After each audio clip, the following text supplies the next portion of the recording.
कपड़े धोने वाली बहू। शादी के पहले से ही विभा को कपड़े धोने का बड़ा शौक था। कभी नल के नीचे तो कभी तालाब के पास। अरे मेरी नीली वाली लुंगी नहीं दिख रही है। विभा की अम्मा कहाँ रखी है लुंगी? अरे वो तो विभा ने परसों ही धोकर रखी थी आपकी अलमारी में। देखो वहीं होगी। वो ना मैंने आज धो दी। मुझे लगा कि गंदी हो गई होगी। अरे कैसे गंदी हो गई थी? उसे तो मैंने पहना भी नहीं। ये भगवान, इस लड़की के कपड़े धोने की आदत से परेशान हो गया हूँ मैं। जितना तो घर में राशन नहीं आता उससे कहीं ज्यादा डिटर्जेंट पाउडर का खर्चा है। इसकी शादी करवा दो। शादी जाए अपने घर में ही करेगा, फिर चाहे घर के कपड़े धोने हो या पूरे गांव की। हाँ ठीक बोल रही हूँ। देखता हूँ मैं कोई लड़का। वो दिन भी आ जाता है जब विभा को देखने लड़के वाले आ जाते हैं। लड़की मुझे अच्छी लगी। होने वाली सास कहती है, बेटी अगर कुछ पूछना है तो पूछ लो। वैसे तो हमारी लड़की बहुत ही शर्मीली है। जो बोल दो वो मान लेती है। इसे क्या पूछना होगा। अरे कैसी बात कर रही हो माँ? मुझे इन लोगों के घर रहना है। सवाल तो कई है। हाँ हाँ बेटा पूछ लो ना, क्या पूछना है। आप लोगों के घर कपड़े कौन धोता है? सास का मुंह बन जाता है। देखो, अगर तुम ये कहना चाहती हो कि तुम्हें कपड़े धोने नहीं आते तो सुन लो, कपड़े मैं ही धोती हूँ। लेकिन तुम्हारे आ जाने के बाद मैं रुमाल तक नहीं धोऊंगी। तो चुप रहना भाग्यवान। बहू बेचारी घर आई नहीं, उसे डराना शुरू कर दिया। वो क्या है ना बिटिया, अभी तक तो ये कल्लू की माँ ही धोती थी, लेकिन अब तुम्हारे पापा तो दहेज में वॉशिंग मशीन देंगे ही। तभी भी पड़ती है।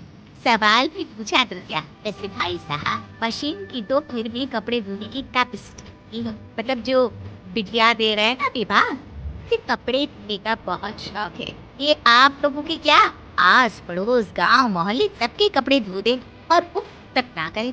बाहर देखा नहीं आपने कितने कपड़े सूख रहे हैं? सब हमारी बिटिया नहीं तो धोए।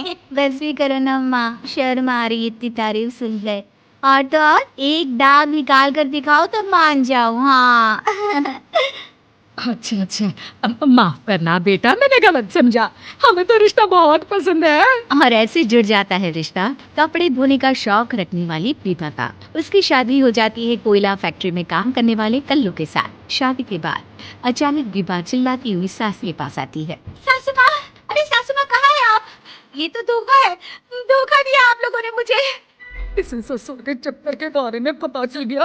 अरे तो उसमें तुझे क्यों धोखा मिला है? अरे नल में पानी नहीं आता, कपड़े कैसे कब धुलेंगे? अच्छा अच्छा, तो पानी नहीं आ रहा उसकी बात कर रही है। तो आपने क्या सोचा? कुछ नहीं। अच्छा, तेरी माँ ने कहा था कि कपड़े धोने का शौक है, तुझे याद आया मुझे।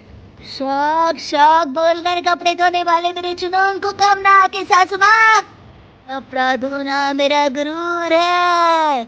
तभी पति भी वहाँ आ जाता है। अभी अभी मैंने इसे सनी देओल की फिल्म दिखाई है, उसी के डायलॉग मार रही है माँ। अच्छा सुन, साफ साफ बता रही हूँ, पानी सुबह 4 से 6 और शाम को 10 से 12 आता है, समझी? विभा टाइमिंग सुनकर हैरान हो जाती है। ये क्या धूप का मोहल्ला है? सुबह 4 बजे उठकर कौन कपड़े धोता है? 4 बजे टंकी में पानी जाता है, फिर सारा दिन धोना ना, किसने मना किया? अरे कैसी बात कर रही है? 200 लीटर की टंकी में कितने कपड़े धो लूंगी मैं? सुबह ही उठ जाऊंगी मैं। अब क्या था, विभा सुबह 4 से लेकर रात के 12 बजे तक कपड़े ही धोती रहती। एक रोज सास पड़ोस से निकल कर कहीं जा रही होती है कि साथ वाली कहती है, हाँ कल्लू की माँ, जरा ये बताओ कि 2 साड़ी है, 2 ब्लाउज और एक पेटीकोट और एक नाड़ी वाला लंबा कच्छा। हाँ तो अरे तो क्या इतना लोगी धुलाई, ये बताओ। वो बंद दिख रहे हैं हम क्या? हमारे पति सरकारी नौकरी से अभी अभी रिटायर हुए हैं और बेटा सुपरवाइजर है कोयला फैक्ट्री में, तो बंद कर रखा है हमें। हाय रे कल्लू की अम्मा, माफ कर दो। वो तो मोहल्ले में यही सब बता रहे थे कि तुमने बहू को कपड़ा धुलवाने के काम में लगा दिया है। सास को पड़ोसन की बात सुनकर गुस्सा आ जाता है। वो घर पहुंचती है जहां घर के बाहर ही इतने सारे कपड़े सूख रहे होते हैं जितने की किसी धोबी के घर पर। कल्लू की दुल्हन बाहर निकल। माँ जी यहीं यहीं आ जाओ, बाथरूम में चादर धो रहे हैं हम। अरे अभी हम धोते हैं, तुम तो बाहर निकलो। ये आस पड़ोस वाले बोल रहे हैं कि हम बहू से कपड़े धुलवा धुलवा कर उसे कपड़ा धोने वाली बना दिए हैं।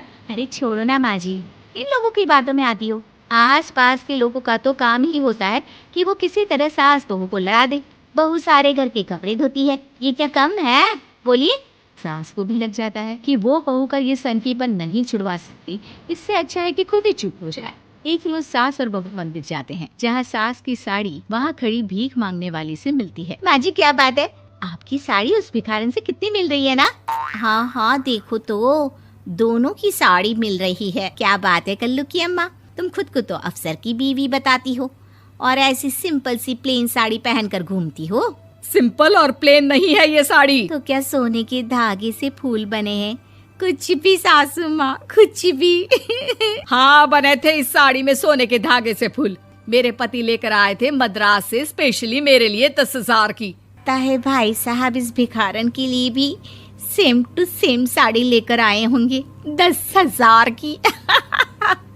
सास उस वक्त तो कुछ नहीं कहती, लेकिन बहू के साथ घर आती है और अलमारी से एल्बम निकाल कर लाती है। ये साड़ी देख रही है, ये वही साड़ी है जिसे मैंने अभी पहना था।